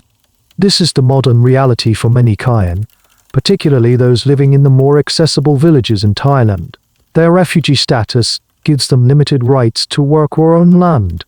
So for many, tourism has become their primary source of income and, in a strange way, their ticket to remaining in the country. The Thai government recognized the tourist appeal of the long-neck villages and, in some cases, facilitated their creation as designated tourist attractions. A woman has set up a small stall selling hand-woven scarves and small, souvenir-sized neck rings. A tourist haggles less aggressively with her over the price of a scarf, a transaction that feels jarringly transactional and devoid of respect. The woman, who just yesterday was telling you about polishing her rings as a form of meditation, is now forced into the role of a simple vendor, her culture's artistry reduced to a few dollars. You notice a particularly cringe-worthy detail. Some tourists will offer a small payment to a woman in exchange for a photo. Then, they will stand awkwardly beside her, grinning for their own camera, as if posing with a famous monument. In that moment, the woman is completely objectified, her humanity erased, reduced to an exotic prop for a vacation snapshot. This has created a deep and contentious debate, both inside and outside the Kayan community. On one hand, tourism provides a vital economic lifeline. It allows them to survive, to feed their families, and to maintain a semblance of their community. On the other hand, it comes at a significant cultural cost. The practice of wearing the rings, once a deeply personal and spiritual act, is now incentivized by economic pressures. Are the women still wearing them for the Dragon Mother? Are they wearing them for the tourist dollar? Scholars who study the impact of tourism on indigenous cultures call this phenomenon self-exoticity. The culture itself is subtly altered to meet the expectations of the tourists. The tiger story, for example, is emphasized over the more complex dragon myth because it's more exciting and easier for outsiders to grasp. The women might wear their most polished rings and brightest clothes during tourist visiting hours, presenting a romanticized, picture-perfect version of their lives. You see a young girl, maybe 10 or 11, wearing a small set of rings. A tourist coos over her and takes her picture. You can't help but wonder, is she wearing those rings because she wants to? Or because her family knows there's a bigger draw for tourists? The line between cultural preservation and economic necessity has become dangerously blurred. The tourist's lens has a power to reshape the very thing it seeks to capture. As quickly as they arrived, the tourists are herded back onto their bus. They leave behind a trail of empty water bottles and a cloud of dust. The village falls quiet again. The fixed smiles relax. The women stretch their backs. A mother calls out to her child in their own language. The performance is over. The money from the tourists will buy rice and medicine. it will help pay for the teacher at the small school. But the encounter has left a sour taste in the air. The lens of the tourist camera has a profound effect. It can provide a livelihood, but it can also cheapen a culture, turning a sacred tradition into a roadside attraction. The Kayan are trapped in a modern paradox. The very thing that makes them unique and preserves their identity is also the thing that is being sold, piece by piece, to the highest bidder. The unsettling experience with the tour group leads you to a conversation with your guide about the darker side of this cultural tourism. He looks out at the village, now quiet again, and sighs.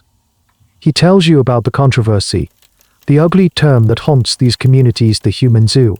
The phrase was popularized by refugee advocacy groups and human rights organizations in the late 1990s and 2000s. They argued that these specially designated tourist villages, particularly in Thailand, were little more than modern-day versions of the 19th century ethnographic exhibits or circus sideshows.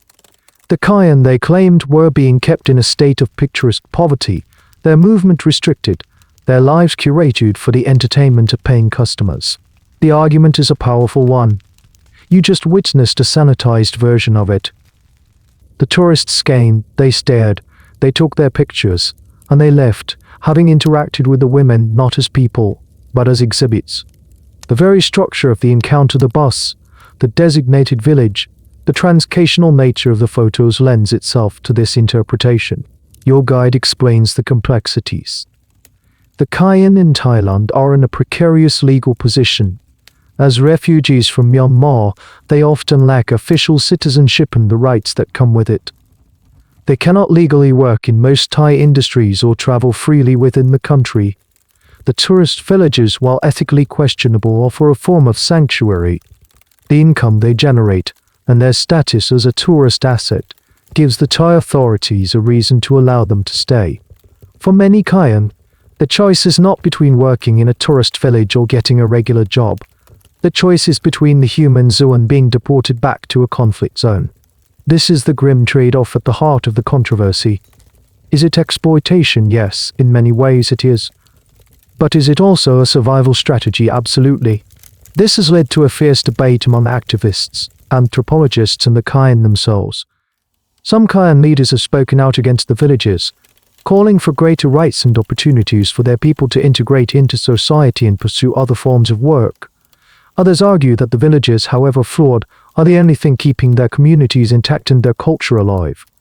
If the young people were to leave the villages and assimilate, they argue, the tradition of the rings and the Kayan language itself could disappear within a generation. You learn a troubling, little-known detail about the system. In some of the more commercialized villages, there have been reports of tour operators or village headmen taking a large cut of the money paid by tourists for entry fees and souvenirs, with only a small portion trickling down to the families themselves. This adds a layer of direct economic exploitation to the already murky ethics of the situation. The women become the low-wage workers in an industry built on their own bodies. You see a group of teenagers huddled around a smartphone, listening to modern pop music. Their world is not just this village. They are connected, however tenuously, to the outside world. They are acutely aware of the human zoo label and the debates that swirl around them. They are at the center of a cultural and ethical storm. The most difficult question, and one scholars continue to wrestle with, is about agency.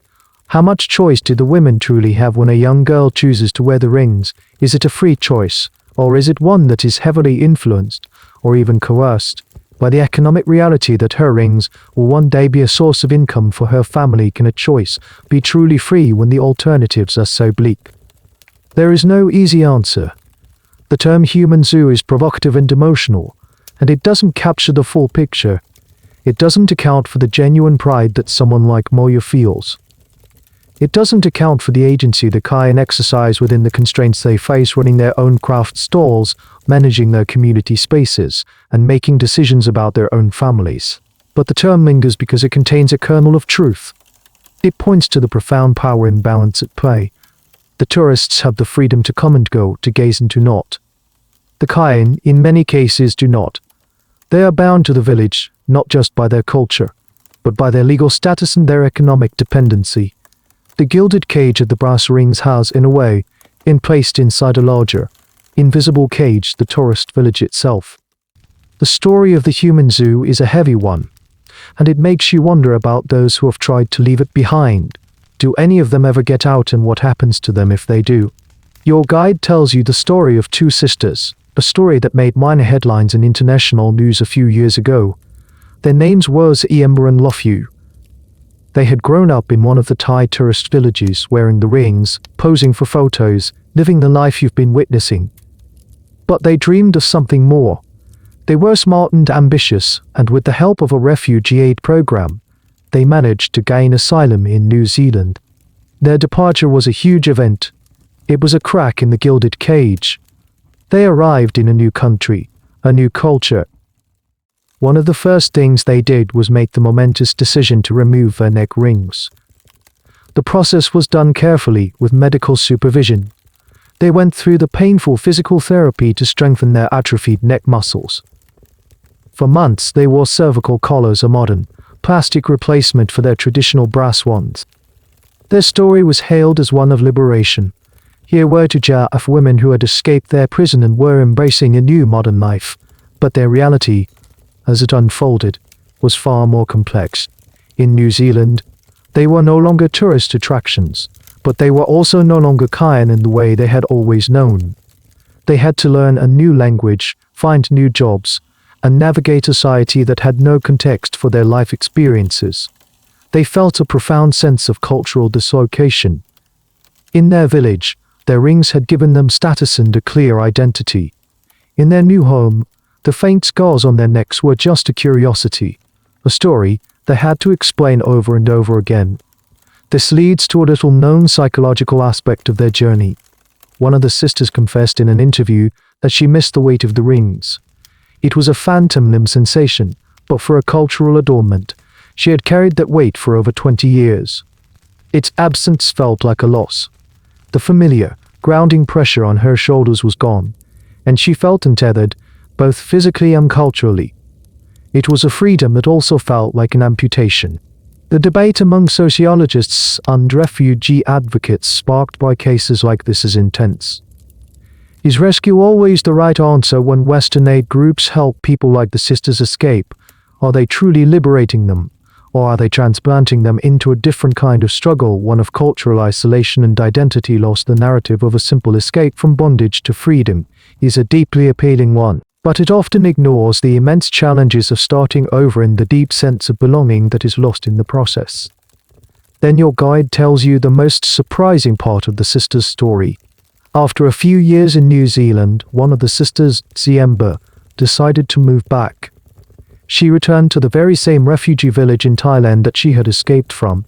She chose to go back to her community, her family, and her old way of life.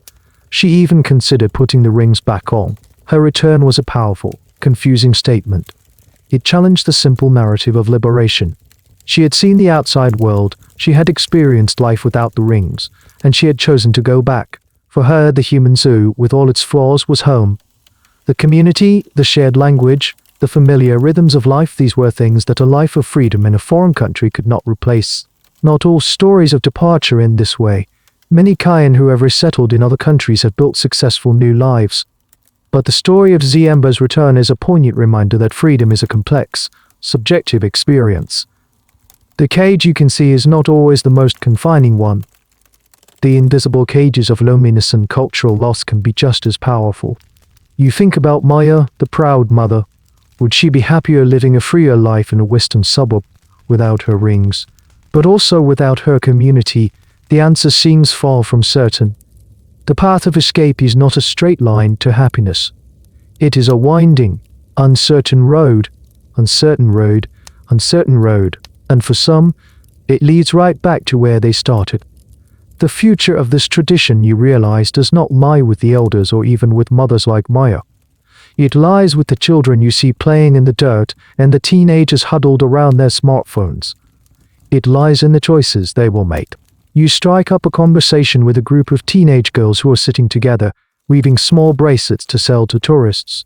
Your guide helps you translate. Only one of them, a girl named Mulo, wears the rings. Her set is small and neat, perhaps a dozen coils high. Her friends are bare-necked. You ask Mulo why she chose to wear the rings when her friends did not. She shrugs, a gesture made awkward by the brass. It is our tradition, she says simply. My mother wears them, my grandmother wore them. It is beautiful. Her answer is practiced, almost rehearsed. It's the answer you're supposed to give. But then you ask her friends why they chose not to wear them. Their answers are more varied and revealing. One girl, shy and quiet, says she was afraid it would hurt. Another, more outspoken, says she wants to go to a university in the city one day. You cannot go college with these, she says, gesturing towards Mulo's neck. People would stare. You cannot get a modern job. This is the new reality. For generations, a Kayan woman's life path was largely set within the confines of her village and culture. Her status and future were tied to her role within that community, a role visibly symbolized by the rings. But now, through education and technology, the outside world is no longer a distant abstraction. It is a tangible possibility. They are a mark of difference that can close doors to education and employment. This leads to a fascinating and subtle social shift within the village. A quiet tension is emerging between those who adhere to the tradition and those who do not. The girls who don't wear the rings are sometimes gently chided by the elders for abandoning their heritage. In turn, they might privately see the ring wearers as old-fashioned, tied to a past that has no future dreams. Here's a little-known detail about this generational divide. It has created a new style. Some young women are experimenting with a compromise. They might wear a very small, removable set of rings, almost like a simple coca necklace for cultural festivals or special occasions. Then they take them off for school or for their daily lives. This is a radical departure from the lifelong, permanent tradition. It is an attempt to turn the rings from a permanent identity marker into a part-time cultural accessory. This practice is often frowned upon by the traditionalists, who see it as a trivialization of a sacred custom. The debate among sociologists is whether this compromise represents the slow death of the tradition or its clever adaptation for survival in the 21st century. Is turning the rings into an optional accessory a sign of cultural decay? Or is it a pragmatic way to keep the tradition alive in some form, preventing it from disappearing entirely? It's a classic case of tradition versus modernity, played out on the necks of the new generation. The economic pressure of tourism complicates this choice even further. A girl like Mulo, who wears the rings, is a greater economic asset to her family in the tourist village. Her choice to uphold tradition is also, consciously or not, an economic one. Her bare-necked friends, by contrast, are betting on a different future, one outside the village where their lack of rings will be an asset. Their choice is also an economic one. You look at the group of friends. They are laughing and teasing each other, their bond of friendship clearly stronger than their differences in adornment. But the choice they are each making is a profound one. It will set their lives on dramatically different courses. Mulo is choosing to walk the path of her ancestors, a path of cultural pride that is also a path of economic dependence on tourism and physical confinement. Her friends are choosing to step off that path, seeking freedom and opportunity in the wider world, but at the cost of leaving a central piece of their heritage behind. The future of the Golden River of Brass is uncertain. It may dry up completely in a generation or two, or it may split into smaller streams with some women continuing the full tradition while others adopt a more modern, flexible version.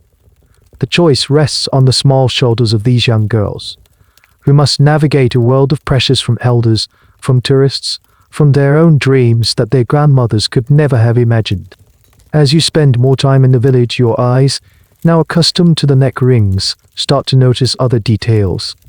You see an older woman walking towards the small village well, her gait slow and steady. Your gaze drifts downwards, and you realize her adornment is not limited to her neck.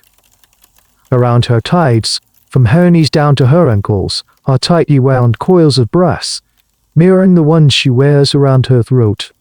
This is a facet of the Kayan tradition that is often completely overlooked in the popular focus on the neck rings. The full, traditional attire for a Kayan woman also included these leg coils. They were just as much a part of their aesthetic and identity, yet they receive far less attention. The woman reaches the well and begins to draw water. You can see how the leg coils affect her movement. Her knees cannot bend fully. Her walk is more of a stiff-legged shuffle. The coils, much like the ones on her neck, dictate her posture and her range of motion. The practice of wearing leg coils has become much rarer than the neck rings.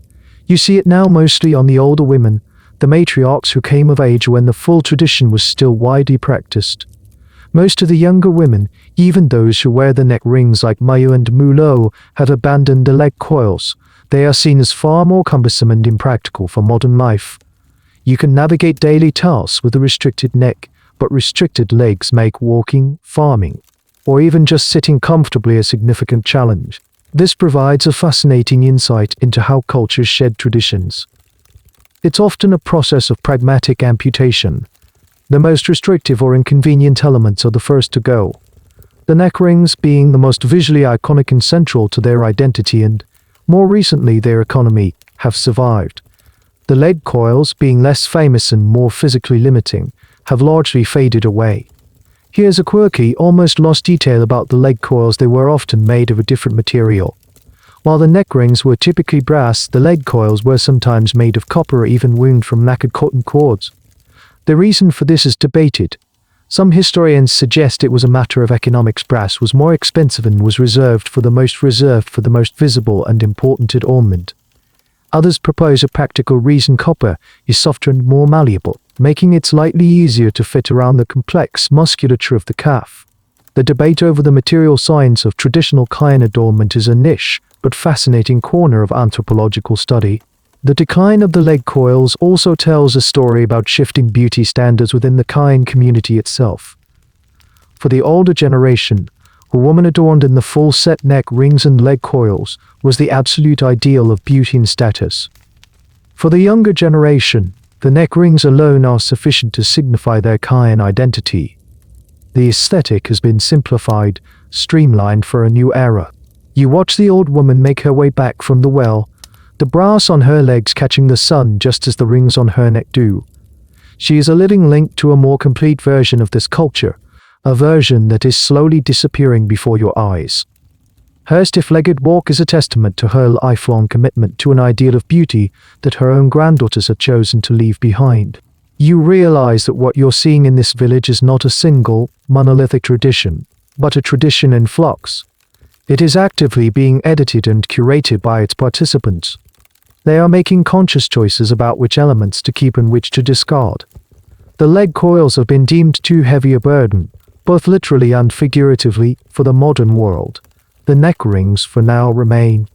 This selective preservation is a powerful reminder that culture is not a static museum piece. It is a living, breathing thing that adapts, changes, and sheds its skin to survive. The memory of the leg coils will persist for a while in the living history worn by the elders, but soon, they may only exist in old photographs and the stories told by grandmothers. You are witnessing a quiet cultural extinction, the fading of one set of golden coils, even as the other continues to shine. Your time in the village is drawing to a close. For your last evening, your guide arranges for you to sit with the old matriarch one more time. She is the one who told you of the dragon mother, the one whose rings are the most numerous, whose skin is a roadmap of a long life. Her name, you finally learn, is Mupo. You don't ask her about the controversy, the tourism, or the medical aspects. You've explored those paths. Instead, you ask her a simple question: are the rings heavy? Mupo looks at you, a slow, deep smile spreading across her wrinkled face. Your guide translates her soft-spoken reply. In the morning when I first rise, yes, they are heavy, they are cold. They remind me that I am old. She pauses, her gnarled hand coming up to gently touch the worn brass. But then I stand, I walk, and the weight becomes just a part of me. It is the weight of my life, the weight of my mother, and her mother before her. It is the weight of being Kayan. How can the weight of who you are be too heavy? In her words, you hear the profound, unshakable power of identity.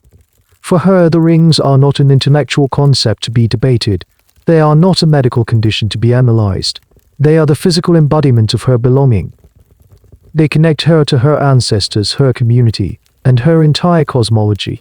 She tells you a story from her youth.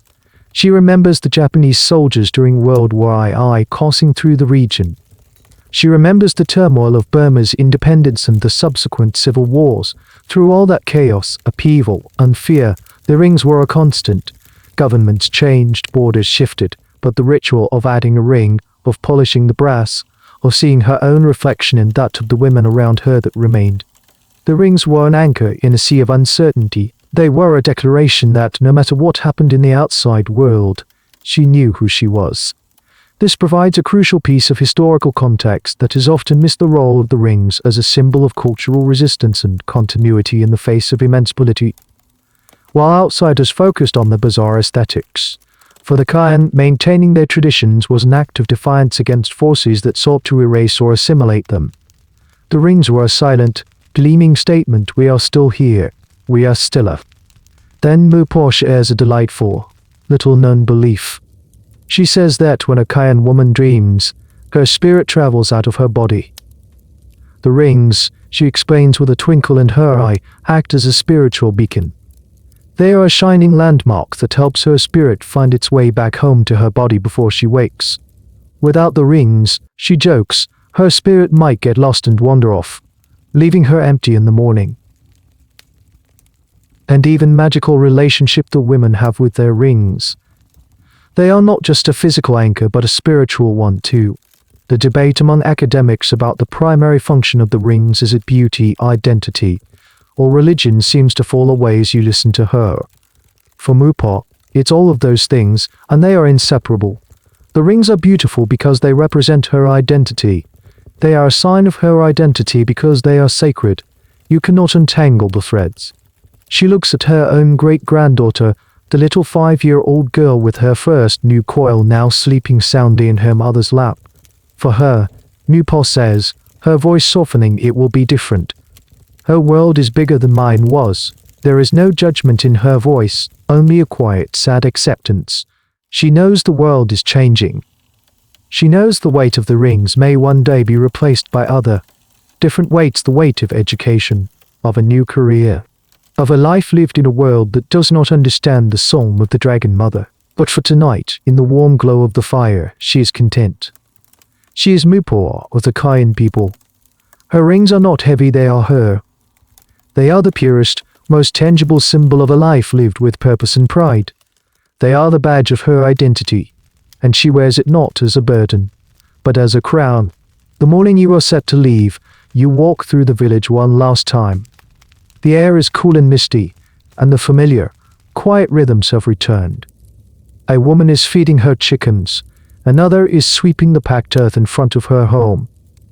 The scene is peaceful, idyllic, but underneath this surface of timeless tradition, you can now feel the undeniable currents of change.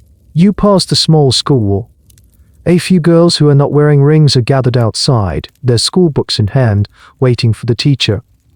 They are talking excitedly about a lesson, their futures pointing away from the village. They represent a significant portion of the next generation who are actively choosing a different path. For every girl like Mulo who dons the first coil, there might be 2 or 3 who do not. This is the most critical fact shaping the future of this practice. It is, by most accounts, a disappearing tradition. The numbers tell the story. While it's hard to get precise census data, anthropologists and community leaders estimate that the number of women wearing the rings has been steadily declining for decades. The towering 25-ring columns of the elders are becoming an increasingly rare sight. The average number of rings worn by younger women is much lower, and many, as you've seen, choose not to wear them at all. You stop by Marge's house to say goodbye. She is weaving a beautiful, intricate scarf. She tells you that her own daughter, who is now 3, will have a choice. I will offer her the rings, Moyo says. I will tell her the stories, but the choice must be hers. It is a heavy life. This sentiment, this acknowledgement of choice, is a profound shift from her mother's or grandmother's generation, for whom there was no real choice at all. This has led to a poignant, almost ironic situation. The Kayan neck rings have never been more famous globally, thanks to the internet and tourism. Their image is instantly recognizable. Yet, at the very moment of their peak fame, the actual practice is in decline. The world is looking at them more than ever, but there are fewer and fewer of them to look at. You learn one last curious deed to this decline. In the past, the brass rods used to make the rings were a common item of trade. Now artisans who make the rings report that it's becoming harder to source the specific kind of high-quality, malleable brass they need. As demand wanes, the supply chain, which has existed for centuries, is beginning to fray. The slow disappearance of the tradition is being mirrored by the slow disappearance of the raw materials needed to sustain it. The reasons for the decline are all the things you have witnessed: the lure of education and modern life, the physical discomfort and health consequences, the ethical quandaries of tourism, and the simple desire of young women to choose a different kind of beauty. The debate among cultural preservationists is what, if anything, should be done. Should there be efforts to save the tradition? Some argue for creating cultural centers or museums to document and preserve the stories and skills before they are lost forever. Others argue that the most respectful thing to do is simply to step back and allow the culture to evolve on its own terms, even if that means the tradition fades away completely. They contend that a tradition that has to be artificially saved by outsiders is no longer a living tradition at all. As you stand at the edge of the clearing, ready to walk back into the jungle, you look back at the village. You see Mupa, the elder, sitting in the sun, her ancient rings gleaming. You see Maya, the proud mother, at her loom. You see Mulo, the teenager, torn between two worlds. And you see the bare-necked schoolgirls, their faces bright with other possibilities. You are witnessing a culture at a crossroads. The golden river of brass that has flowed through these mountains for centuries is slowing, its current weakening. What you have seen is not a static portrait of a tribal people, but a snapshot of a tradition in its twilight years. It is beautiful, complex, and freighted with a profound sense of melancholy. You are leaving the village, but the image of this fading golden light will stay with you for a very long time. As you begin your walk away from the village, your mind is saturated with the image of the golden rings. They have been the singular focus of your journey. But now, as you deliberately try to pull your attention away from them, you start to notice all the other details of Kayan culture that were there all along, hiding in plain sight. You look at the intricate patterns on the scarves woven by Moyo and the other women. They are not just random geometric designs. Your guide explains that some of these patterns are specific to certain families or clans. They tell stories. A zigzag pattern might represent the mountains, while a diamond shape could symbolize a fertile rice paddy. Their weaving is another form of language, a rich textile narrative that is just as much a part of their heritage as the rings, yet far less sensationalized. You think about their houses built on stilts.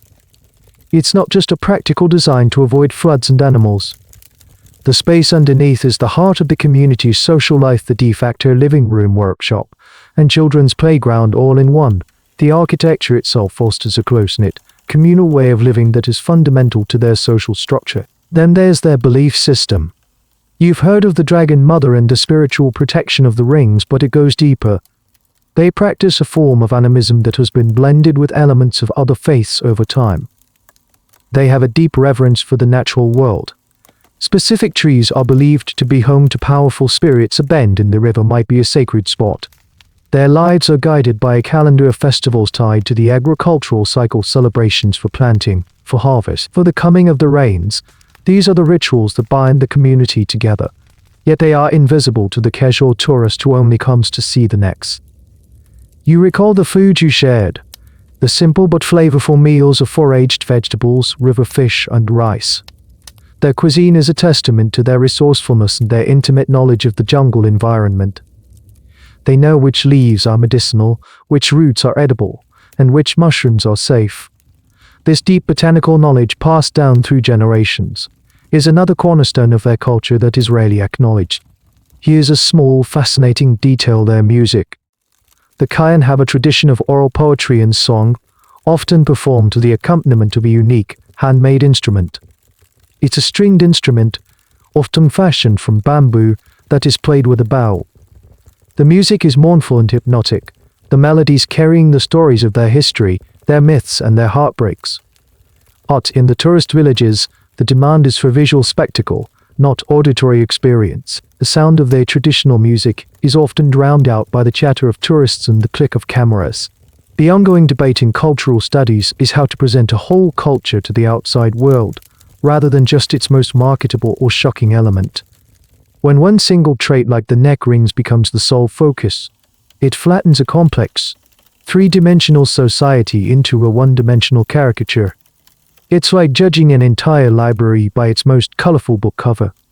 The risk is that as the world focuses solely on the rings, and as the Kayan themselves are economically incentivized to do the same, these other rich, vital aspects of their culture might atrophy from neglect. You realize that your own journey has followed this very path. You came here drawn by the mystery of the rings, and they have dominated your attention.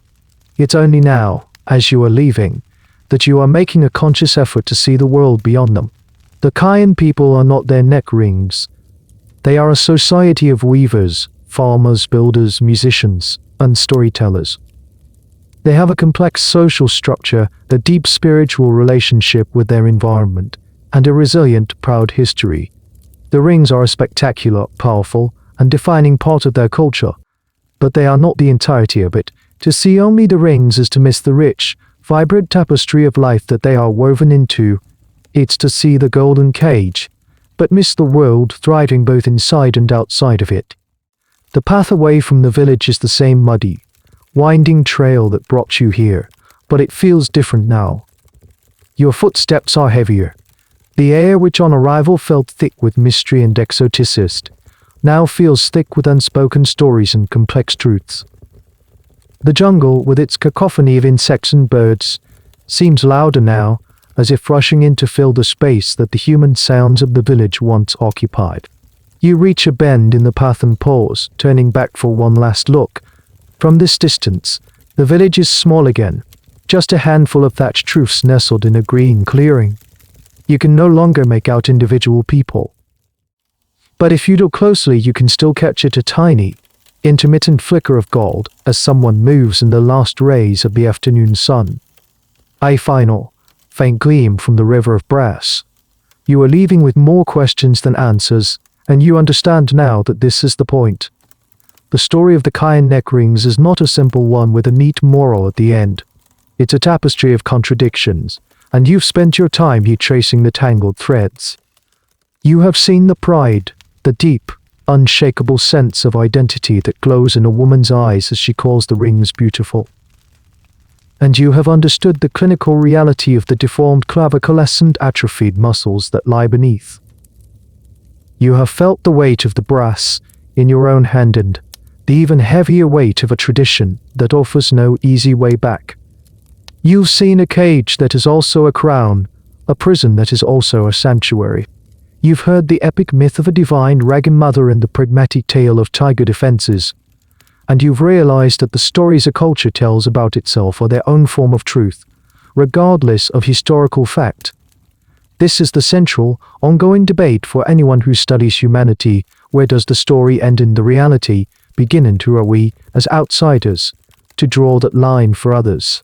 As you stand there, you notice the last sensory detail of your journey. The sounds are fading. First, the faint chatter of voices disappears. Then, the rhythmic thud of a woman weaving at her loom is gone. And finally, the last sound to vanish is the one you had just become accustomed to, the soft, metallic whisper of the rings themselves. The jungle's own hum rises to meet you, and the sound of the village is gone. It's the silence left behind that tells you the journey is truly over. You carry with you the image of Maya, a proud mother, caught between tradition and the changing world. You carry the image of Mupo, the elder, for whom the rings are not a burden but the physical accumulation of her life's meaning.